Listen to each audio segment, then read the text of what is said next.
Tata take की bumper listing हुई, हमने एक स्पेशल कवरेज भी आपको दिखाई और लिस्टिंग के बाद हमारी सहयोगी ऐश्वर्या पाटिल ने टाटा मोटर्स के सीएफओ पीबी बालाजी से खास बातचीत की है। आपको दिखाते हैं।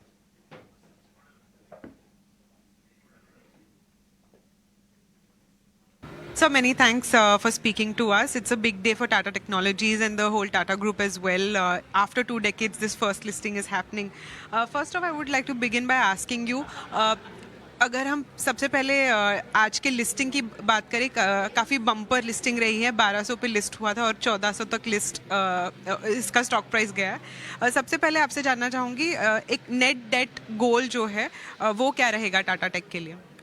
Tata Tech is net cash, तो उसमें कोई नहीं। नेट डेट टारगेट जो हमने दिया है वो टाटा मोटर्स के लिए दिया है, and that in domestic Tata Motors we will be net debt free by end of this year, and JLR में that net debt will go to zero next year, will be net cash by end of next year. So as a group we should be done and dusted by end of next year overall.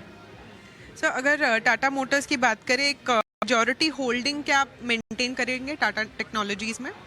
See, currently we have about 55%, 55% का हमारा इसमें stake है, and we intend to keep it that way. There's no plans for any further dilution at this point in time. अगर collaboration की बात करें, Tata Motors और Tata technology का जो सिनर्जी है किस तरह से काम करेगा आगे चलकर? सी, टाटा टेक्नोलॉजीज जो है वो हमारे लिए एक खास वेंडर है, जो हम प्रमोटर भी है उसका, मगर उसका स्ट्रेटेजिक वेंडर भी है। So we work with them on a wide variety of areas. Electrification एक है, हमारा IT सिस्टम्स वो चला रहे हैं, डिजिटल जो ट्रांसफॉर्मेशन हम कर रहे हैं उसमें वो सपोर्ट कर रहे हैं। अभी वो एग्रेटा जो बैटरी बिजनेस है उसमें भी उनको मैन्युफैक्चरिंग सेटअप जो करना है वो भी उसमें करेंगे।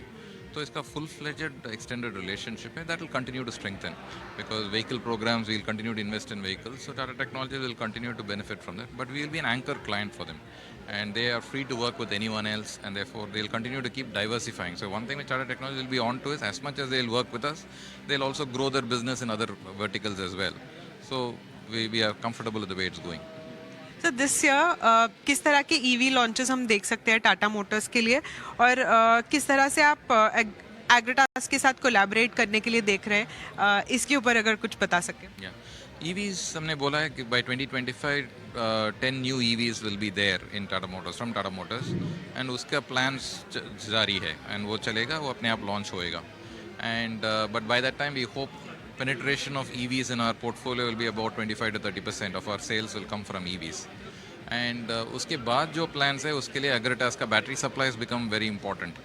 So we will be sourcing almost 70% of our batteries both in Tata Motors and in JLR from Agratas, और उसके लिए प्लान्स वो भी बना रहे हैं, एंड जो फैक्ट्री जो खड़ा कर रहे हैं उसके लिए supplies will start from 26-27 that time period. So that's a very important part of us continuing our EV journey. So it's a fully integrated plan similar to what we are doing in Tata Technologies as well. आखिरी सवाल sir, हमारा एक ambitious target है India का, 2030 तक 30% EVs road पर होनी चाहिए। क्या लगता है हम अभी ऑन ट्रैक है इस गोल को कंप्लीट करने के लिए? We are now in 2023. Already 13% of my portfolio is in EVs. 30% is not a problem. We'll get there. Thank you so much sir, and many congratulations. चलिए, तो ये आप टाटा टेक के मैनेजमेंट से बात सुन रहे थे। ये IPO के बाद हमने खास बातचीत की, तमाम पहलुओं पर आपके सामने मैनेजमेंट की राय रखी। बहरहाल